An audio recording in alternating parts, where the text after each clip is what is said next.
जय माता दी सभी को। राधे राधे। भारतीय युग के प्रमुख रचनाकार पढ़ेंगे हिंदी साहित्य का सरल इतिहास विश्वनाथ त्रिपाठी से। भारतेंद्र हरिश्चंद्र का जन्म 1850 में हुआ। उनकी मृत्यु 1885 में हुई। इनकी इतनी अल्प आयु में ही उन्होंने साहित्य की इतनी बड़ी सेवा की कि उनकी रचनाओं की संख्या बड़ी है। उन्होंने साहित्य की विविध विधाओं को समृद्ध किया, अनेक विधाओं का प्रवर्तन किया। वे हिंदी साहित्य में आधुनिक युग के प्रवर्तक हुए। या तो आप देख चुके हैं, 18 वर्ष की आयु में उन्होंने बांग्ला से विद्यासुंदर नाटक हिंदी में अनुवाद किया। कौन सा? बांग्ला में विद्यासुंदर नाटक। इसी समय अर्थात 1868 में उन्होंने कविचंद सुधा नामक पत्रिका भी निकाली। कविचंद सुधा, इसमें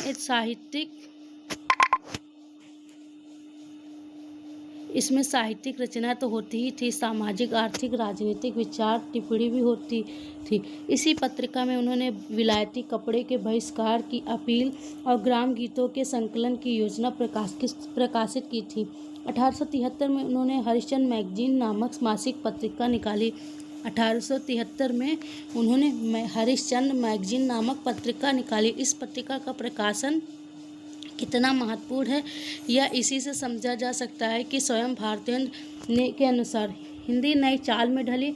बाद में इस पत्रिका का नाम उन्होंने हरिश्चंद्र चंद्रिका कर दिया। 1874 में उन्होंने स्त्री शिक्षा के लिए बाला बोधनी नामक पत्रिका निकाली। 1874 में उन्होंने स्त्री शिक्षा के लिए कौन सी पत्रिका निकाली? बाला बोधनी। भारतेंद्र ने सबसे अधिक संख्या में नाटक लिखे और अनुवाद किया। उनके मौलिक नाटक, अब मौलिक नाटक देख लेते हैं। वैदेकी हिंसा न भवत्, चंद्रावली, विषमोत्सधम, भारत दुर्दशा, नील देवी, अंधेर नगरी, प्रेम जोगनी, सती प्रताप। अनुदिक नाटक देख लेते हैं।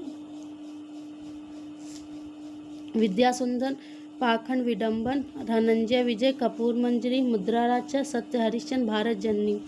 भारतेंद्र के ये नाटक पूछे ही जाते हैं, या ये पूछ लेते हैं कौन अनुदित है, कौन और मौलिक है। वर्षा दर्पण और कश्मीर सुषमा उनके इतिहास ग्रंथ है। कुछ आप बीती, कुछ जग बीती कहानी है। कविता आदि का उल्लेख पहले हो चुका है। भारतेंद्र के यात्रा वर्णन भी लिखा है। उन्होंने सुदूर देहाती क्षेत्रों की यात्रा बैलगाड़ी से की है। कहा जाता है 1865 में उन्होंने जगन्नाथपुरी की यात्रा जो यात्रा की, उसके जीवन का बहुत गहरा प्रभाव पड़ा और उनका परिचय बंगाल के नए साहित्यिक आंदोलन से हुआ। भारतेंद्र हरिश्चंद्र अत्यंत जीवंत एवं मित्रपरायण व्यक्ति थे। उनकी जिंदा दली की कहानियाँ साहित्य क्षेत्र में ही विदित नहीं है। उनके कहानियाँ काशी के लोक जीवन में भी प्रचलित। उन्होंने अपने जैसे सामान धर्मा साहित्यिक एकत्र किए, उन्हें प्रोत्साहित किया और उनकी रचनाएं छापी। इसलिए भारतीय युग में एक भारतेंद्र मंडल भी था। भारतेंद्र हरिश्चंद्र काशी के अत्यंत समृद्ध परिवार से उत्पन्न हुए थे। कहा जाता है कि स्वयं काशी नरेश इनके यहाँ आया करते थे। उनका जीवन राजसी वैभव का था, किंतु भारतेंद्र ने धन की सदैव उपेक्षा की। वे महान दानी थे। उनका अंतिम समय अभावग्रस्त था। भारतेंद्र महान साहित्यकार ही नहीं थे, महान मानव भी थे। भारतेंद्र हरिश्चंद्र राष्ट्रीय विचारों के देश प्रेमी व्यक्ति थे। उनका साहित्य साम्राज्यवाद का विरोध करता है, देश की विषमता का चित्रण करता है, उनकी पीड़ा व्यक्त करता है और उस विषमता को दूर करने की प्रेरणा देता है। भारतेंद्र के साहित्य में भक्ति, रीति और आधुनिक धाराएं हैं, किंतु उनका ऐतिहासिक महत्व आधुनिक साहित्य के प्रवर्तक के रूप में है, क्योंकि नए बोध पर आधारित यह धारा ही विकासशील है। इन्हीं गुणों के कारण आधुनिक साहित्य के प्रारंभिक दौर को भारतेंद्र युग कहा जाता है। परवर्ती हिंदी साहित्य का विकास जिस दिशा में हुआ, उस पर सबसे पहले भारतेंद्र और उनके सहयोगी रचनाकार चले थे। अब दूसरे लेखक हैं प्रताप नारायण मिश्र। 1856 से 1894, जन्म 1856 और मृत्यु 1897। प्रताप नारायण मिश्र को भी केवल 38 वर्ष की आयु में ही मिली थी। वे अत्यंत विनोदी जीव थे। वो ब्राह्मण नामक पत्रिका निकालते थे। उनका मनमौजीपन उनकी रचनाओं विशेषता निबंध में दिखाई पड़ता है। मनमौजीपन किसमें दिखाई पड़ता है? निबंधों में। उन्होंने कुछ निबंध गंभीर ढंग से भी लिखे हैं। उन्होंने कलि कौतुक, रूपक, संगीत, शाकुंतल, भारत दुर्दशा, हठी हमीर, घोष, संकट, कलि प्रभाव, जुआरी खुआरी नाटक लिखे हैं। उन्होंने दैनिक जीवन की घटनाओं पर और नए फैशन पर अनेक कविताएं लिखी। उनकी कविताओं का महत्वपूर्ण अंश वह है जिसमें उन्होंने आर्थिक, राजनीतिक, सामाजिक का नए बोध के साथ चित्रण किया है। कविताओं के लिए आल्हा, लावनी जैसे लोक प्रचलित काव्य शैलियों का भी उपयोग किया है। किसके बारे में? प्रताप नारायण मिश्र के बारे में। दूसरे कवि हैं बालकृष्ण भट्ट। 1844 से 1844 में जन्म हुआ, 1914 में इनकी मृत्यु हुई। बालकृष्ण भट्ट हिंदी प्रदीप नामक पत्र निकालते थे। वे निबंधकार, समीक्षक, नाटककार थे। उन्होंने कलिराज की सभा, रेल का विकट खेल, बाल विवाह, चंद्रसेन आदि नाटकों की रचना की। भट्ट जी ने कुछ बांग्ला नाटकों का भी अनुवाद किया, हिंदी में अनुवाद किया। उपाध्याय बद्री नारायण चौधरी प्रेमघन, इनको प्रेमघन से नाम से जाना जाता है। इनका जन्म 1855, मृत्यु 1922 में। प्रेमघन जी काव्य जीवन दोनों क्षेत्रों में भारतीयों को अपना आदर्श मानते थे। ये कलात्मक एवं अलंकृत गद्य लिखते थे। ये आनंद कादम्बिनी नामक पत्रिका निकालते थे। बाद में उन्होंने नागरी नीरद नामक पत्रिका। भारतीय के अन्य उल्लेखनीय साहित्यकारों में लाला श्रीनिवास थे 1851 से 1887, ठाकुर जगमोहन सिंह 1857 से 1899, पंडित राधाचरण गोस्वामी 1858-1925 आदि प्रमुख हैं। भारतेंदु युगीन चेतना का आविष्कार 1900 से 1920 द्विवेदी युग। भारतीय ने उनके समान धर्म रचनाकारों द्वारा हिंदी साहित्य में जिस आधुनिकता का प्रवर्तन हो, इसके प्रभाव से काव्य भाषा गद्योन्मुख हो रही थी। यद्यपि वह ब्रजभाषा ही बनी हुई थी। पुराने काव्य रूपों का पुनः प्रचलन और नए काव्य रूपों का प्रारंभ हो रहा था। गद्य पहली बार साहित्य का प्रधान माध्यम बन रहा था और साथ ही साथ कविता की भाषा भी गद्य की ओर झुक रही थी। मुगल साम्राज्य के अंतिम दिनों में असुरक्षा के कारण व्यापारी, कलावंत आदि उत्तर भारत में फैल गए थे। दक्षिण भारत में हिंदी या हिंदवी ने मोहम्मद तुगलक के समय से ही जड़ पकड़ ली थी। इस प्रकार खड़ी बोली हिंदी लगभग समूचे भारत और विशेषतः उत्तर भारत की सामान्य बोलचाल की संपर्क भाषा बन गई। आधुनिक साहित्य की लोकोन्मुखता एवं यथार्थ बोध का आग्रह था कि सामान्य बोलचाल की भाषा अर्थात खड़ी बोली काव्य भाषा हो। ब्रजभाषा काव्य की सुदीर्घ कालीन परंपरा थी। काव्य रसिकों में परंपरागत संस्कार थे, अतः ब्रजभाषा के समर्थकों ने खड़ी बोली में काव्य रचना का विरोध किया। ब्रजभाषा पिछले लगभग 200 वर्षों से प्रधानतः नायिका भेद, नक्सिक वर्णन एवं दरबारी काव्य की भाषा बनी हुई थी। 1900 से प्रारंभ होने वाली साहित्यिक प्रवृत्ति रीतकालीन दरबारीपन के विरोध में थी। हिंदी साहित्य प्रधानतः उस राष्ट्रीय स्वाधीन चेतना का सहचर बन गया था जो साम्राज्यवाद के साथ सामंतवाद का भी विरोध कर रहा था। 20वीं शताब्दी के प्रारंभ दौर में भारत दूरगामी परिवर्तन हो रहे थे। 20वीं शताब्दी के प्रारंभिक दौर में भारत में दूरगामी परिवर्तन हो रहे थे। देशी पूंजीवादी विदेशी साम्राज्यवाद की बाधाओं के बावजूद उदित हो चुका था। तिलक की गिरफ्तारी पर बम्बई के मजदूरों ने हड़ताल की। सन 1907 में सरस्वती हड़ताल पर एक लेख छपा। 1904 में एशिया के देश जापान ने जब यूरोप के जार शासित रूस को लड़ाई में पराजित किया तो भारत में उत्साह का संचार हुआ। 1913 में रविन्द्रनाथ ठाकुर को नोबेल पुरस्कार मिला। कब मिला? 1913 में, जिसको रविन्द्रनाथ ठाकुर को नोबेल पुरस्कार। इसी समय तिलक ने स्वाधीनता हमारा जन्मसिद्ध अधिकार का नारा दिया। स्वाधीनता हमारा जन्मसिद्ध अधिकार है, किसने कहा? तिलक ने। यह चेतना पूरे देश में व्याप्त हो गई। तिलक ने गीता रहस्य में महान भारतीय ग्रंथ गीता को कर्मयोग का प्रतिपादक ग्रंथ बताया। तिलक की इस पुस्तक का भारतीय मानस पर गहरा एवं व्यापक प्रभाव पड़ा। आगे चलकर रामचंद्र शुक्ल ने जिस कर्म सौंदर्य की अवधारणा को प्रस्तुत किया वह इसी कर्मयोग से संबंधित है। आचार्य महावीर प्रसाद द्विवेदी ने संपत्ति शास्त्र नामक पुस्तक 1908 में प्रकाशित की, जो भारत के आर्थिक राजनीतिक यथार्थ का अभूतपूर्व चित्र प्रस्तुत करती है। गांधी जी के दक्षिण अफ्रीका में किए गए कार्यों की गूंज यहाँ सुनाई पड़ रही थी, जिसे हमने स्वाधीन चेतना कहा। उसके निर्माण की प्रक्रिया इन घटनाओं का योगदान है। आधुनिक हिंदी साहित्य को समझने के लिए इस संविधान चेतना को समझना बहुत उपयोगी है। वस्तुतः इसी शब्द के सहारे हम इस काल की सामाजिक चेतना और सांस्कृतिक चेतना को समझ सकते हैं। स्वाधीन चेतना का आधार ज्ञान है। भारतीय युग से हिंदी साहित्य की ज्ञान साधना का नया दौर आरंभ हुआ। साहित्य में ज्ञानाश्रित बोध एवं विवेक के बूते प्राचीन साहित्य का पुनः परीक्षण आरंभ हुआ। प्राचीन साहित्य की प्रशंसा ही नहीं, उसकी आलोचना भी आरंभ हुई। समकालीन साहित्य को बोध या विवेक निर्देशित करने लगा। यह निर्देशन भाषा के क्षेत्र में बहुत खुलकर सामने आया। इस कालखंड में नई जानकारियों का संचय, भाषा की व्यवस्था और रीतिवाद का विरोध साहित्यिक सक्रियता के प्रमुख क्षेत्र है। इस काल को आचार्य महावीर प्रसाद द्विवेदी के नाम पर द्विवेदी युग कहा जाता है। मतलब किसको? यही रीतवाद का विरोध साहित्यिक सक्रियता के प्रमुख क्षेत्र। इस कालखंड को आचार्य महावीर प्रसाद द्विवेदी के नाम पर द्विवेदी युग पड़ा। मतलब किसके नाम पर? महावीर प्रसाद द्विवेदी जी हैं, उनके नाम पर द्विवेदी युग पड़ा। वे साहित्य को ज्ञान राशि का संचित कोष मानते हैं। ये भी कोई पूछ देते हैं कि ज्ञान राशि का संचित कोष किसके मतलब उदाहरण है या बनती है, तो ये महावीर प्रसाद द्विवेदी का है। वे भाषा और साहित्य के व्यवस्थापक थे। उन्होंने सरस्वती पत्रिका को इस व्यवस्थापन का माध्यम बनाया। भारतीय युग में गद्य लेखन जोर शोर से शुरू हुआ, किंतु खड़ी बोली में गद्य का स्पष्ट स्वरूप नहीं स्पष्ट हुआ। उसमें बोलियों के प्रयोग तथा अरबी, फारसी, अंग्रेजी, संस्कृत के भी प्रयोग धड़ल्ले से प्रविष्ट होते थे। इसमें हिंदी गद्य की रूप हानि होती थी।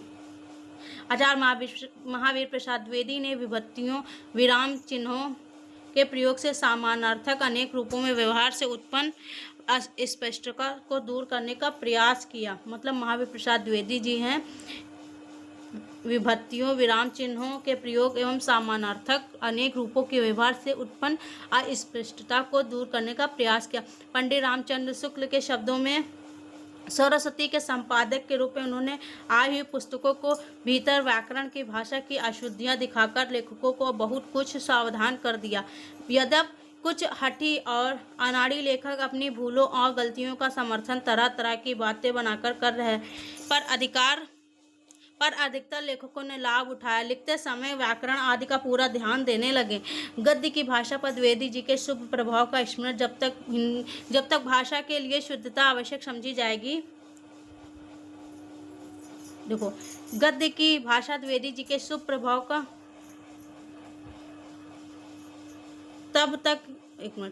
गद्य की भाषा पर द्विवेदी जी के शुभ प्रभाव का स्मरण जब तक भाषा के लिए शुद्धता आवश्यक समझी जाएगी तब तक बना रहेगा। हिंदी के प्रचार कार्य में वृद्धि होने के साथ साथ भाषा की एकरूपता की आवश्यकता अनुभव की जाने लगेगी। प्रचार कार्य और हिंदी पाठकों की वृद्धि। हिंदी प्रचार का कार्य भारती ने ही प्रारंभ किया था। उन्होंने बलिया के एक कॉलेज में हिंदी की उन्नति पर एक पदमय भाषण दिया। अदालतों में हिंदी को स्थान दिलाने के लिए प्रयत्न का उल्लेख हो चुका है। अब आवश्यकता ऐसे हिंदी संस्थानों की है जो स्थायी महत्व की साहित्यिक योजनाओं को कार्यान्वित करे। 1884 में प्रयाग में हिंदी उदाहरणी प्रतिनिधि मध्य सभा की गठित की गई। 1893 में काशी नागरिक प्रचारणी सभा की स्थापना हुई। इसके मतलब पूछ सकते हैं काशी नागरिक प्रचारणी की सभा की स्थापना कब हुई? 1893। इसके संस्थापकों में बाबू श्याम सुंदर दास, पंडित राम नारायण मिश्र, ठाकुर शिव कुमार सिंह मुख्य थे। सभी का उद्देश्य नागरिक अक्षरों का प्रचार और हिंदी साहित्य को सम्मत घोषित किया जाता है।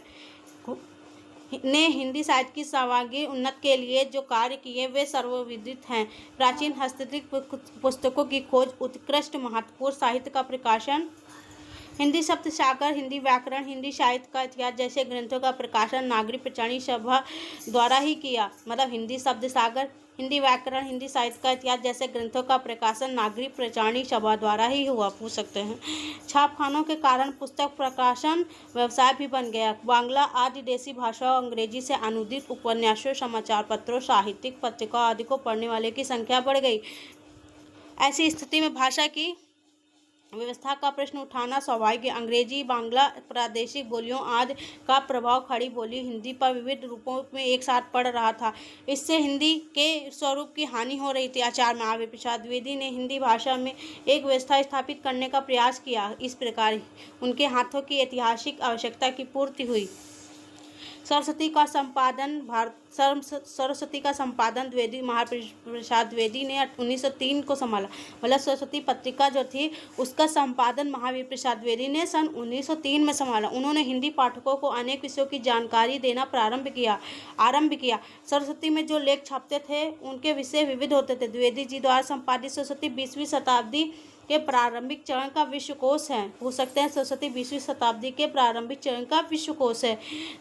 वे विविध विषयों के विद्वानों हिंदी में लेख लिखवाकर छापते थे। द्विवेदी जी शास्त्र और सर्जना दोनों पर ध्यान देते थे। द्विवेदी जी युग के साहित्य के वैचारिकता, इतव्यात्मकता एवं गद्यात्मकता की प्रवृत्तियां प्रमुख हैं। संभवतः यही कारण है कि द्विवेदी युग की गद्य विधाओं में निबंध इतना महत्वपूर्ण है। गंभीर लेख निबंधों से बहुत भिन्न है। इनमें वह जीवंतता तो नहीं है, किंतु वैचारिक व्यवस्था एवं विश्लेषण की दृष्टि से ये अभूतपूर्व है। निबंध विधा की विशेषता बताते हुए पंडित रामचंद्र शुक्ल ने लिखा है, संसार की हर एक बात को सब बातों से संबंध है। क्या लिखा है आचार्य शुक्ल ने? संसार की हर एक बात और सब बातों से संबंध है। अपने अपने मानसिक संगठन के अनुसार किसी का मन किसी संबंध सूत्र दौड़ता है, किसी का किसी और पर। यह संबंध सूत्र एक दूसरे से ऐसे नथे हुए हैं, पत्ते के भीतर नसों के समान चारों ओर एक जाल के रूप में फैले हुए हैं। निबंध लेखन अपने मन की प्रवृत्ति के अनुसार स्वच्छंद गति से इधर उधर फूटी हुई है, सूत्र शाखाओं पर विचरता चलता है। यही इसकी अर्थ संबंधी व्यक्तिगत विशेषता है। एक ही विषय पर लेख अपनी अपनी रुचि या दृष्टि के अनुसार भिन्न बातें देखते हैं। इसका कारण यह मन का भिन्न संबंध सूत्रों पर दौड़ना है। इसी से निबंध में लेखक की व्यक्तिगत विशेषता का उद्घाटन सबसे अधिक होता है। आपका मन किस संबंध सूत्र पर दौड़ता है, इससे आपके मन की भी उद्घाटन हो जाता है। इस काल में ही अंग्रेज के लेखक फ्रांसिस बेकन, मराठी निबंधकार चिपलूणकर के निबंधों का अनुवाद हिंदी में प्रकाशित हुआ। बेकन के निबंधों का अनुवाद द्विवेदी जी ने स्वयं किया। इस काल के निबंधकारों में पंडित महावीर प्रसाद द्विवेदी, पंडित माधव प्रसाद मिश्र, बाल मुकुंद गुप्त, बाबू श्याम सुंदर दास, चंद्रधर शर्मा गुलेरी और अध्यापक पूर्ण सिंह हैं। पंडित रामचंद्र शुक्ल के प्रारंभिक निबंध इसी दौर के हैं। उनका अत्यंत महत्वपूर्ण निबंध कविता क्या है, जो 1909 में पहल इसी काल की 1909 में लिखा गया। यद्यपि इसका संशोधित एवं परिवर्तित उन्होंने बाद में प्रकाशित कराया। इस युग में गंभीर और ललित दोनों प्रकार के निबंध लिखे गए, किंतु विचार परक निबंधों का महत्व अधिक है। पंडित महावीर प्रसाद द्विवेदी के निबंधों का तेवर प्राय सर्वत्र नियामक और व्यवस्थापक है। चाहे वे कवि और कविता पर चाहे लिखे या चाहे क्या हिंदी नाम की कोई भाषा ही नहीं है। जैसे उनके निबंध स्पष्ट होते हैं। उनमें कलात्मक की अपेक्षा अपनी बात को समझा बुझा कर कहने की प्रवृत्ति अधिक है। विरोधी पक्ष का शमन करने के लिए वे विवादात्मक मुद्रा भी अपनाते हैं। वस्तुतः द्विवेदी जी की चिंता विविध विषयों पर ज्ञान समेटकर हिंदी पाठकों तक पहुंचा देना है। निबंध लिखते समय भाषागत व्यवस्था का ध्यान भी उनके मस्तिष्क में कम नहीं रहता होगा। उनके समीक्षात्मक निबंधों में उनका समालोचक रूप प्रकट हुआ। संस्कृत के कवियों पर लिखते समय उनकी इस ग्रहणी क्षमता का भी पता चलता है। अब देखते हैं दूसरे, पंडित चंद्रधर शर्मा गुलेरी जी 1883 से 1920, 1883 में जन्म, 1920 में इनकी मृत्यु हुई। ठीक है। देखते हैं। गुलेरी जी इस युग के अत्यंत निबंधकार हैं। उनकी निबंध संख्या में कम है, किंतु उनमें आघात पांडित्य और आधुनिकता का अपूर्व समन्वय मिलता है। गुलेरी जी अतीत और वर्तमान के सूक्ष्मदर्शी विद्वान रचनाकार थे। वे साहित्य और अन्य सांस्कृतिक चेष्टाओं की गतिशीलता पहचानते थे, इसलिए उनका दृष्टिकोण समाजशास्त्री है। प्राचीन साहित्य का अधिकारी विद्वान होने के कारण उनके निबंधों में प्रसंग गर्भत्व के आधार पर विनोद व्यंग्य का रंग भी है। उनकी भाषा हिंदी गद्य का प्रतिमान है। उनके भाषा शास्त्री निबंध भी रोचक अत्यंत पठनीय है। कछुआ धर्म, मारस मोह कुठाओं उनके प्रसिद्ध निबंध है। किसके? गुलेरी जी के। अध्यापक पूर्ण सिंह 1881 से 1881 में इनका जन्म, 1931 में इनकी मृत्यु। पूर्ण सिंह आचरण की सभ्यता, मजदूरी और प्रेम, सच्ची वीरता जैसे निबंध लिखे हैं। इनमें बहुज्ञता के साथ भावुकता मिलती है। अध्यापक पूर्ण सिंह का मिजाज एक ऐसे आधुनिक सूफी विद्वान का था जो सामान्यता, शांति और मानवीय करुणा में विश्वास करता है। मजदूरी और प्रेम श्रम का जो सौंदर्य प्रकट किया है वह सौंदर्य बोध की आधुनिकता का उदाहरण है। बाबू श्याम सुंदर दास 1875 से 1945। बाबू श्याम सुंदर दास के निबंध प्राय विश्वविद्यालय पाठ्यक्रम को ध्यान में रखकर लिखे गए हैं। आप पूछ सकते हैं विश्वविद्यालय के पाठ्यक्रम को ध्यान में रखकर किसने निबंध लिखा है? तो डॉक्टर बाबू श्याम सुंदर दास ने लिखा है। बाबू श्याम सुंदर दास जो उस समय की बहुत बड़ी आवश्यकता की पूर्ति करते थे। ठीक है। बाल मुकुंद गुप्त 1865 से 1907 में। ठीक है। बाबू बाल मुकुंद गुप्त के निबंध द्विवेदी युगीन निबंधों में अपनी व्यंग्य विनोदपूर्ण शैली एवं चूहल के कारण विशिष्ट है। द्विवेदी युगीन लेखकों में भारतीय युगीन लेखकों की शैली के सबसे निकट यही हैं। यह राजनीतिक विषयों या घटनाओं, कभी कभी मेले त्योहार और किसी विषय पर शिव शंभू के नाम से शिव शंभू के चिट्ठे लिखते थे, जिसमें ब्रिटिश साम्राज्य की नीतियों या अपनी समझ से अनुचित व्यवहारों की खबर लेते थे। शिव शंभू के चिट्ठे लेखक भांग के नशे में होने का मुखौटा पहन लेता था। सच्ची बात कहने के लिए यह रूप परिवर्तन या लीला भाव साहित्यकारों का आजमाया तरीका है। इससे बचाव भी रहता है और व्यंग की धार भी पैनी हो जाती है। ठीक है। निबंध द्विवेदी युग की सर्वाधिक महत्वपूर्ण गद्य विधा है। उस युग की जिज्ञासा वैचारिकता पंडित महावीर प्रसाद द्विवेदी और पंडित चंद्रधर शर्मा गुलेरी के निबंधों में रूपायित हुई है। द्विवेदी युग के निबंधों का पूर्ण उन्नत रूप हम पंडित रामचंद्र शुक्ल के निबंधों से पाते हैं। उनके प्रारंभिक निबंध द्विवेदी युग में ही लिखे गए हैं। उपन्यास का देख लेते हैं।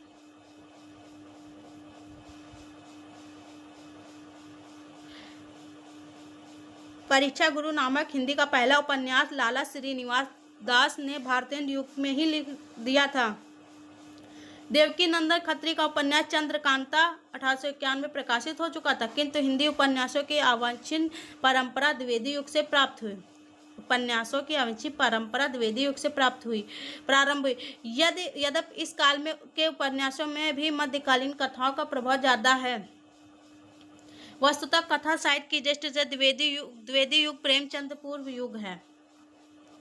इस काल में बांग्ला उपन्यासों का भी अनुवाद भारी संख्या में हुआ है। कुछ उर्दू और मराठी के साथ साथ अंग्रेजी उपन्यासों का भी अनुवाद हुआ है। इस काल में शरतचंद्र के उपन्यास हिंदी पाठकों में लोकप्रिय होते चले गए थे। पंडित किशोरी लाल गोस्वामी 1865 से 1932। किशोरी लाल गोस्वामी 19वीं सदी के अंतिम दशक के उपन्यास लिखते आ रहे थे। उनके उपन्यासों की संख्या 65 है। पूछ सकते हैं मतलब ये भी कि पंडित किशोरी लाल गोस्वामी की उपन्यासों की संख्या कितनी है, तो 65 है। तारा चपला, नव्य समाजचित्र, तरुण तपस्विनी, कुटीर वासिनी, रजिया बेगम या रंग महल में हलाहल, लीलावती का आदर्श, सती, राजकुमारी, लवंगता व आदर्श बाला, हीराबाई, लखनऊ की कब्र या शाही महल सरा आदि उनके उल्लेखनीय उपन्यास है। किसके? किशोरी लाल गोस्वामी के। गोस्वामी जी के उपन्यास यौन भावना प्रधान है। उसमें वासना का रंग चटकीला है, थोड़ा बहुत सामाजिक पाखंड का उद्घाटन भी है। उनकी भाषा सहज है। उनके ऐतिहासिक उपन्यासों काल दोष का पाया जाता है। अब बाबू गोपाल राम गहमरी का देख लेते हैं 1866 से 1946। बाबू गोपाल राम गहमरी इस युग में अन्य उल्लेखनीय उपन्यास कार हैं। इन्होंने अनेक जासूसी उपन्यास लिखे जिसमें भोजपुर का ठग, बड़ा भाई आदि प्रमुख है। प्रसिद्ध कवि पंडित अयोध्या सिंह उपाध्याय, हरिओद, श्री लज्जाराम मेहता भी इन्हें अनेक उपन्यास लिखे। जैसा कि पहले कहा जा चुका है, इस युग को उपन्यासों का प्रारंभिक दौर समझना चाहिए जिसमें चरित्र और परिस्थिति में अंतर संघर्ष नगण्य है तथा लेखक का ध्यान घटना, वैचित्र और मनोरंजन नीति उपदेश पर है। कहानी देख लेते हैं। उपन्यास और कहानी दोनों आधुनिक विधाएं हैं। उपन्यास और कहानी दोनों आधुनिक विधाएं हैं। प्राचीन कथा से इनका मुख्य अंतर घटनाओं और पात्रों के संबंध में है। पहले पात्र का चरित्र प्रारंभ से निश्चित होता था, वह घटना प्रवाह को अपने चरित्र से प्रभावित करता हुआ मोड़ता था। अब चरित्र पहले से निश्चित नहीं होता, वह घटनाओं का सहजात या उनके साथ साथ जन्म लेता रहता है। पूर्व निश्चित का अभाव आधुनिक कथा साहित्य का लक्षण है। डॉक्टर नामवर सिंह के शब्दों में देख लेते हैं, कहानी छोटे मुंह बड़ी बात करती है। ये कोटेशन देख के पूछ सकते हैं, कहानी छोटे मुंह बड़ी बात करती है किसका है, तो डॉक्टर नामवर सिंह का है। यानी वह लघु जीवन खंड के माध्यम से एक संपूर्ण जीवन बोध सत्य को प्रकाशित करती है। यह युग कहानियों का भी प्रारंभिक दौर है। इन कहानियों पर भी घटना वैचित्र का प्रभाव है। यह अवश्य है कि हिंदी कहानी उपन्यास की अपेक्षा भाव व्यंजकता की ओर प्रारंभ हो चुकी हुई है। हिंदी कहानियों के दर्शन पहले सरस्वती में हुए हैं। पंडित किशोरीलाल गोस्वामी की कहानी इंदुमती सरस्वती में 1900 में प्रकाशित हुई। शुक्ल जी 1900 से 1907 तक प्रकाशित होने वाली 6 कहानियां इंदुमती, गुलबहार, फ्लेग की चुड़ैल, 11 वर्ष का समय, पंडित और पंडिताइन, दुलाई वाली हिंदी की प्रारंभिक कहानी माना है। किसने माना है? आचार्य रामचंद्र शुक्ल ने। ठीक है। इंदुमती और गुलबहार के लेखक किशोरीलाल गोस्वामी हैं। इंदुमती और गुलबहार, इंदुमती तो कितनी बार पूछ सके हो सकता है, अब तक गुलबहार भी पूछ सकते हैं। ठीक है। शेष के रचनाकार क्रमशः मास्टर भगवान दास, रामचंद्र शुक्ल, गिरिजा दत्त वाजपेयी और बंग महिला श्रीमती राजेंद्र बाला घोष। 11 वर्ष का समय अतीत की स्मृतियों मार्मिक व्यंजना करती हैं। बाकी कहानियों में चमत्कारिकता का प्रधान है। यह काल लेखकों के एक बारंगी कहानी लेखन की ओर झुक पड़ने का काल है। जयशंकर प्रसाद, विशंभर नाथ शर्मा, कौशिकी, राजा राधिका रमण, प्रसाद सिंह आदि ने इस समय कहानी लिखना प्रारंभ किया। प्रसाद ने 1911 में ग्राम नामक कहानी अपने मासिक पत्र इंदु में प्रकाशित कराया। आप पूछ सकते हैं ग्राम नामक जो कहानी है किस पत्रिका में छपती थी, तो इंदु में। कौशिक की सामाजिक पारिवारिक कहानी रक्षाबंधन 1913 में छपी। राजा राधिका रमण प्रसाद सिंह की प्रसिद्ध कहानी कानों में कंगना 1913 इंदु में निकलती थी।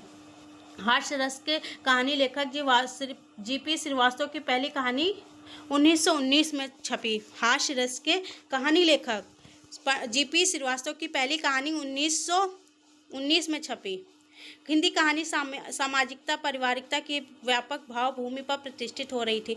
वह भाव प्रकाशन के लिए केवल घटना वैचित्र का सहारा न लेकर समान जीवन के चित्रण के माध्यम से भी उसके लिए अंतर्गठित हो रही थी। हिंदी कहानी के इस दौर की उपलब्धि हिंदी के प्रकांड विद्वान पंडित गुलेरी जी की कहानी उसने कहा था। यह कहानी 1915 में सरस्वती पत्रिका में प्रकाशित है। यह भाव और कला दोनों की दृष्टियों से उत्तम कहानी है। अपने सामान्य जीवन में सामान्य व्यक्ति भी अपने भीतर प्रेम का आश्रय स्रोत किस प्रकार दबाए रहता है। एक मामूली सी घटना व्यक्ति के अंतर्मन में फैलकर उसके जीवन को किस निर्णायक बिंदु पर ले जा सकती है।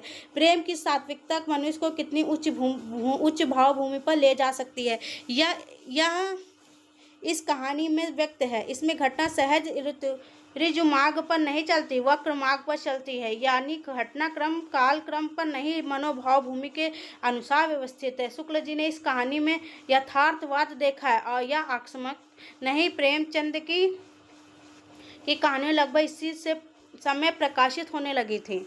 नाटक देख लेते हैं। नाटक भारतीय के उपरांत कुछ समय के लिए हिंदी में मौलिक नाटकों का अभाव रहा। मौलिक नाटकों की दृष्टि से यह आधुनिक हिंदी साहित्य का सबसे दरिद्र कालखंड है। ठीक है। किंतु इस बीच विभिन्न भाषाओं के नाटकों का अनुवाद अवश्य बड़े पैमाने पर हुआ। बांग्ला, अंग्रेजी, संस्कृत नाटकों का हिंदी में अनुवाद प्रकाशित हुए। शेक्सपियर के नाटकों रोमियो एंड जूलियट का मैकबेथ और हैमलेट का अनुवाद हुआ। संस्कृत के नाटक मृच्छकटिकम, उत्तर रामचरित मालती माधव, मालविका अग्निमित्र का हिंदी में अनुवाद लाला सीताराम BA ने किया। इसी दौर पंडित सत्यनारायण कविरत्न ने उत्तर रामचरित मालती माधव का अनुवाद किया, जिसकी चर्चा हम पहले कर चुके हैं। मौलिक नाटककारों में किशोरी लाल गोस्वामी, हरिओस शिवनंदन सहाय, राय, देवी प्रसाद पूर्ण का नाम लिया जा सकता है, पर ये लोग साहित्य में अपने नाटकों के लिए नहीं बल्कि अन्य विधा की रचनाओं के लिए विख्यात हैं। इसी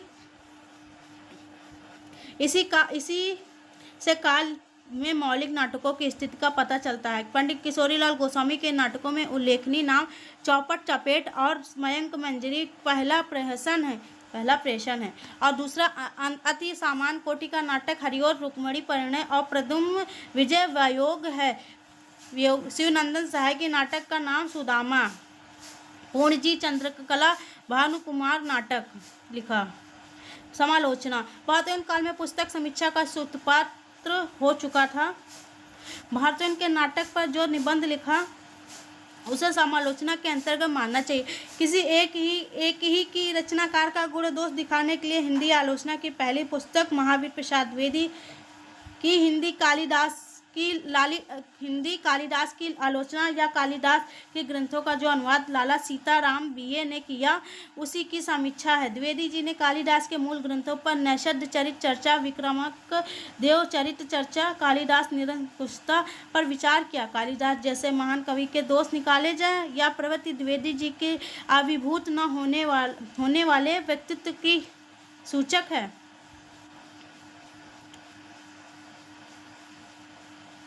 इस युग की हिंदी आलोचना का ऐतिहासिक महत्व आधुनिक और रीतिवादी प्रवृत्तियों के द्वंद्व में इस युग के सभी आलोचकों की पूरी तरह से रीतिवादी या आधुनिक श्रेणी में रख देना भी उचित नहीं है। मिश्र बंधु श्याम बिहारी मिश्र 1873 से 1947 में, सुखदेव बिहारी मिश्र 1878 से 1951 रीतकालीन साहित्य के जानकार थे। उन्होंने हिंदी नवरत्न में देव का सबसे ऊंचा स्थान दिया और उन्हें सूर तुलसी के समकक्ष रखा। यह इनकी रीतिवादिता का पता देता है, लेकिन उन्हीं मिश्र बंधुओं के श्रीधर पाठक की खड़ी बोली कविताओं का स्वागत भी किया। इसका अर्थ यह हुआ कि मिश्र बंधु सर्वत्र न तो रीतवादी थे और न ही आधुनिकतावादी। इस प्रकार द्वंद्व अलग अलग व्यक्तियों में ही नहीं, कभी कभी एक ही व्यक्ति के अंदर भी चल रहा था। रीत विरोधी आलोचना नए ज्ञान विज्ञान के आलोक में विकसित नए जीवन मूल्यों के मानदंड पर साहित्य को तोलती थी, जबकि रीतवादी आलोचना नायिका भेद, अलंकार आदि की दृष्टि से साहित्य की परीक्षा करती थी। जहाँ विरोध इस द्वंद्व पर नहीं होता था, वहाँ आलोचना का विकास नहीं दिखलाई पड़ा। उदाहरण के लिए देव बड़े की बिहारी के झगड़े जो तुलनात्मक आलोचना के इस समय दिखाई पड़ी, इससे हिंदी आलोचना का विकास में भी हो ऐसा नहीं कहा जा सकता। इस झगड़े में दोनों पक्ष रीतवादी थे, इसलिए वे एक ही प्रकार के तर्क देते थे। पंडित कृष्ण बिहारी मिश्र 1890 में शहीद थे, किंतु उनके आलोचना मूल रीतवादी ही थे। उन्होंने देव और बिहारी पुस्तक में देव को बिहारी से बड़ा कवि सिद्ध किया है। इसके उत्तर में लाला भगवान दिन बिहारी और देव लिखकर बिहारी को देव से बड़ा सिद्ध किया है। देव और बिहारी के विवाद में भाग लेने वाले आलोचक में पंडित पदम सिंह शर्मा 1876 से 1932 में थे। शर्मा जी ने संस्कृत, प्राकृत, हिंदी, फारसी, उर्दू साहित्य के मर्मज्ञ थे, इसलिए तुलनात्मक आलोचना की योग्यता भी उनमें सबसे अधिक थी। रीतकालीन आलोचक खड़ी बोली में रचित आधुनिक रचनाओं को व्यर्थ और नीरस कहते थे। लाला भगवान दिन को भारती और जयद्रथ को दोषपूर्ण ही लगे। पदम सिंह शर्मा भी खड़ी बोली काव्य को नीरस और कड़कटु कहते थे। पूछ सकते हैं नीरस और कड़कटु किसे कहते थे खड़ी बोली काव्य को, तो पदम सिंह शर्मा ने। रीतवादी आलोचना से यह लाभ अवश्य हुआ कि अनेक प्राचीन कवियों की टीकाएं तैयार हो गई। पंडित महावीर प्रसाद द्विवेदी 1864 से 1968 में अपनी आलोचना से हिंदी रचनाकारों को वस्तु और रूप के प्रयोग की प्रेरणा दी। उन्होंने साहित्य विशेषता कविता के महत्व को पुनः स्थापित करने का प्रयास किया। उन्होंने कविता को केवल विलास की सामग्री न मानकर लिखा। कविता यदि यथार्थ में कविता हो तो संभव नहीं कि उसे सुनकर कुछ असर न हो। कविता से दुनिया के में आज तक बड़े बड़े काम हुए। देखो, कविता यदि यथार्थ में कविता है तो संभव नहीं कि उसे सुनकर कुछ असर न हो। कविता से दुनिया में आज तक बड़े बड़े काम हुए। उन्होंने बुरे साहित्य से होने वाली हानियों का भी बात कही। काव्य के रूप पक्ष के विषय में वे काफ़ी आधुनिक थे। उन्होंने लिखा, गद्य और पद्य दोनों कविता हो सकती हैं। उन्होंने तुक और अनुप्रास को कविता के लिए अनिवार्य नहीं माना है। पंडित महावीर प्रसाद द्विवेदी ने रीतवादी साहित्य का विरोध करने के लिए हिंदी नायिका भेद, अलंकार, ब्रज भाषा, काव्य रचना आदि का विरोध किया। उन्होंने साहित्य के लिए सामाजिक हित पर प्रकट सौंदर्य, मनोविज्ञान, यथार्थ आदि को उचित विषय बताया। पंडित रामचंद्र शुक्ल 1884 से 1941 ने लेखन इसी काल में आरंभ किया। उनका साहित्य नामक निबंध 1904 में सरस्वती पत्रिका में छपा, किंतु उनके निबंध संकलन आलोचनात्मक ग्रंथ बाद में प्रकाशित हुए। कविता इस युग में खड़ी बोली और हिंदी काव्य भाषा के रूप में प्रतिष्ठित हुई। इसमें प्रबंध काव्य भी लिखे गए। उनके अनेक कवियों के ब्रज भाषा छोड़कर खड़ी बोली को अपनाया। एक और खड़ी बोली को ब्रज भाषा के समक्ष काव्य भाषा के रूप में प्रतिष्ठित किया, तो दूसरी ओर विकसित चेतना के कारण कविता नई भूमि संचरण करने लगी। रीति का विरोध निषेधात्मक था, सार्थक विरोध किसी रचनात्मक दिशा की ओर उन्मुख होता। वास्तव में जो बौद्ध रीतवाद का विरोध कर रहा था वही एक नया भाव निर्मित कर रहा था। नए भाव बौद्ध का पहला लक्षण स्वच्छंदतावाद की प्रवृत्ति थी, जो श्रीधर पाठक के काव्य में प्रकट हुई। रीतबद्धता एवं प्रणाली निर्दिष्टता के विरोध और उसके प्रति विद्रोह का यह स्वाभाविक परिणाम था। जब जड़ शास्त्रीय भाव धारा को जड़, उबाऊ एवं गतकालिक बना देती है, तब काव्य धारा का विकास स्वच्छंद मार्ग पर चलकर होता है। यह मार्ग लोक जीवन और प्रकृति के बीच होकर जाता है। लोक जीवन काव्य को ताजगी देता है। इसमें थोड़ा बहुत रहस्य भावना भी आ जाती है। इस प्रवृत्ति को स्वच्छंदतावाद भी रोमांटिसिज्म कहते हैं की आवश्यकता नहीं है कि काव्य की यह प्रवृत्ति भाषा और छंदों में दिखाई पड़ती है और साहित्यिक भाषा लोक भाषा की ओर मूर्ति है। साथ ही छंदों पर भी लोक प्रचलित लय धुनों का प्रभाव पड़ता है। श्रीधर पाठक 1876 से 1928 तक। श्रीधर पाठक खड़ी बोली के प्रथम कवि हैं जिनमें इस कथा काव्यगत स्वच्छंदता के दर्शन हुए। पाठक जी पहले ब्रज भाषा में कविता करते थे। उनका प्रकट प्रेम ब्रज भाषा काव्य में भी प्रकट हो चुका था। खड़ी बोली उनके भाव बोध के अधिक अनुकूल